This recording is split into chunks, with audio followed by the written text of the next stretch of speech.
Chapter 20 of Treasure Island. Treasure Island by Robert Louis Stevenson. Chapter 20 Silver's Embassy. Sure enough, there were two men just outside the stockade, one of them waving a white cloth, the other no less a person than Silver himself, standing placidly by. It was still quite early, and the coldest morning that I think I ever was abroad in, a chill that pierced into the marrow. The sky was bright and cloudless overhead, and the tops of the trees shone rosily in the sun. But where Silver stood with his lieutenant, all was still in shadow, and they waded knee-deep in a low white vapour that had crawled during the night out of the morass. The chill and the vapour taken together told a poor tale of the island. It was plainly a damp, feverish, unhealthy spot. "Keep indoors, men," said the captain. 10 to 1 this is a trick. Then he hailed the buccaneer. "Who goes? Stand or we fire." "Flag of truce," cried Silver. The captain was in the porch, keeping himself carefully out of the way of a treacherous shot, should any be intended. He turned and spoke to us. "Doctor's watch on the lookout. Dr. Livesey, take the north side, if you please. Jim the east, Gray west. The watch below, all hands to load muskets. Lively, men, and careful." And then he turned again to the mutineers. "And what do you want with your flag of truce?" he cried. This time it was the other man who replied. "Captain Silver, sir, to come on board and make terms," he shouted. "Captain Silver? Don't know him. Who's he?" cried the captain, and we could hear him adding to himself. "Captain, is it? My heart. And here's promotion." Long John answered for himself. "Me, sir. These poor lads have chosen me captain, after your desertion, sir," laying a particular emphasis upon the word desertion. "We're willing to submit, if we can come to terms, and no bones about it. All I ask is your word, Captain Smollett, to let me safe and sound out of this here stockade, and 1 minute to get out a shot before a gun is fired." "My man," said Captain Smollett, "I have not the slightest desire to talk to you. If you wish to talk to me, you can come, that's all. If there's any treachery, it'll be on your side, and the Lord help you." "That's enough, Captain," shouted Long John cheerily. "A word from you's enough. I know a gentleman, and you may lay to that." We could see the man who carried the flag of truce attempting to hold Silver back. Nor was that wonderful, seeing how cavalier had been the captain's answer. But Silver laughed at him aloud and slapped him on the back as if the idea of alarm had been absurd. Then he advanced to the stockade, threw over his crutch, got a leg up, and with great vigour and skill succeeded in surmounting the fence and dropping safely to the other side. I will confess that I was far too much taken up with what was going on to be of the slightest use as a sentry.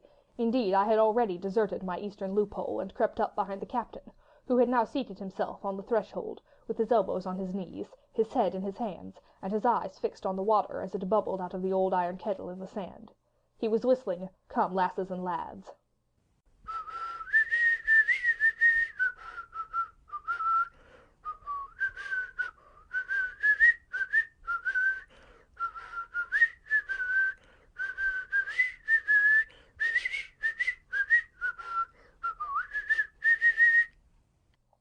Silver had terrible hard work getting up the knoll.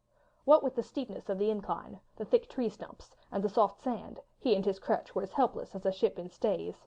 But he stuck to it like a man in silence, and at last arrived before the captain, whom he saluted in the handsomest style. He was tricked out in his best, an immense blue coat, thick with brass buttons, hung as low as to his knees, and a fine laced hat was set on the back of his head. "Here you are, my man," said the captain, raising his head. "You had better sit down." "You ain't a-going to let me inside, Captain?" complained Long John. "It's a main cold morning, to be sure, sir, to sit outside upon the sand." "Why, Silver," said the captain, "if you had pleased to be an honest man, you might have been sitting in your own galley. It's your own doing. You're either my ship's cook, and then you were treated handsome, or Captain Silver, a common mutineer and pirate, and then you can go hang." "Well, well, Captain," returned the sea cook, sitting down as he was bidden on the sand. "you'll have to give me a hand up again, that's all. A sweet, pretty place you have it here. Aye, there's Jim. The top of the morning to you, Jim. Doctor, here's my service. Why, there you all are, together like a happy family, in a manner of speaking." "If you have anything to say, my man, better say it," said the captain. "Right you were, Captain Smollett. Replied Silver. Duty is duty, to be sure. Well, now, you look here. That was a good lay of yours last night. I don't deny it was a good lay. Some of you pretty handy with a handspike end.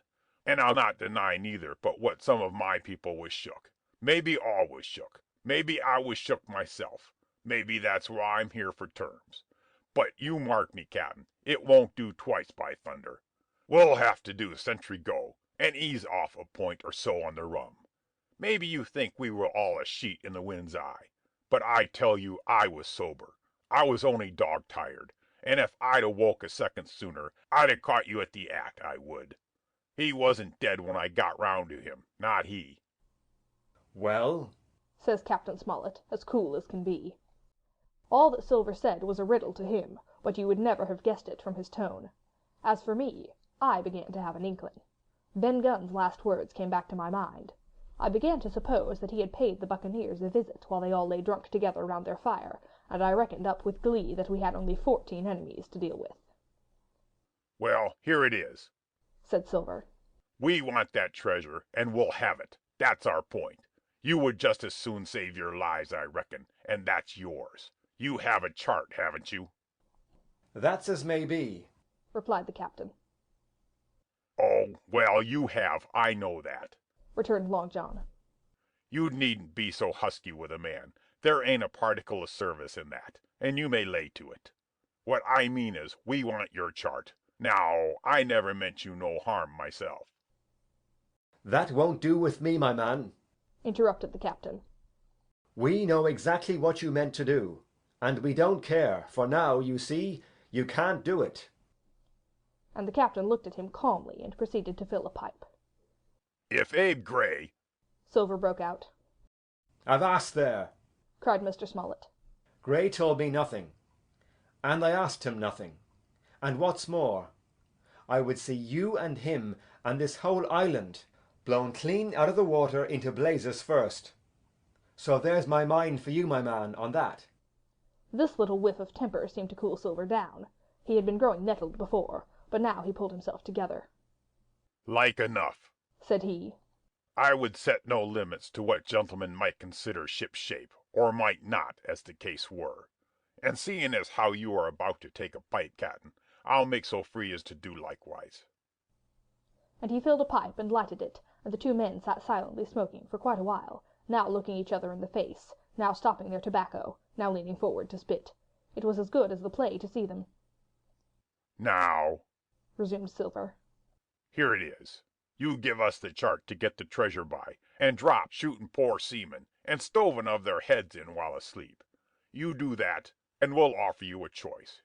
Either you come aboard along of us, once the treasure's shipped, and then I'll give you my affy-davy, upon my word of honor, to clap you somewhere safe ashore. Or, if that ain't to your fancy, some of my hands being rough and having old scores on account of hazing, then you can stay here, you can. We'll divide stores with you, man for man, and I'll give my affy-davy, as before, to speak the first ship I sight, and send 'em here to pick you up. Now, you'll own that's talkin'. Handsomer you couldn't look to get, now you. And I hope," raising his voice, "that all hands in this here blockhouse will overhaul my words, for what is spoke to one is spoke to all." Captain Smollett rose from his seat and knocked out the ashes of his pipe in the palm of his left hand. "Is that all?" he asked. "Every last word, by thunder," answered John. "Refuse that, and you seen the last of me but musket balls." "Very good," said the captain. "Now you'll hear me. If you'll come up one by one, unarmed, I'll engage to clap you all in irons, and take you home to a fair trial in England. If you won't, my name is Alexander Smollett. I've flown my sovereign's colours, and I'll see you all to Davy Jones. You can't find the treasure. You can't sail the ship. There's not a man among you fit to sail the ship. You can't fight us, Grey there got away from 5 of you. Your ship's in irons, Master Silver. You're on a lee shore, and so you'll find. I stand here and tell you so. And they're the last good words you'll get from me. For in the name of heaven, I'll put a bullet in your back when next I meet you. Tramp, my lad, bundle out of this, please. Hand over hand, and double quick. Silver's face was a picture. His eyes started in his head with wrath. He shook the fire out of his pipe.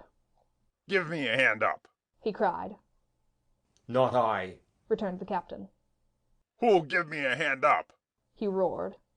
Not a man among us moved. Growling the foulest imprecations, he crawled along the sand till he had got hold of the porch and could hoist himself up again on his crutch. Then he spat into the spring. There, he cried. That's what I think of ye. Before an hour's out, I'll stove in your old blockhouse like a rum puncheon. Laugh, by thunder, laugh. Before an hour's out, you'll laugh upon the other side. Them that die'll be the lucky ones. And with a dreadful oath he stumbled off, ploughed down the sand, was helped across the stockade after 4 or 5 failures by the man with the flag of truce, and disappeared in an instant afterwards among the trees. End of chapter 20.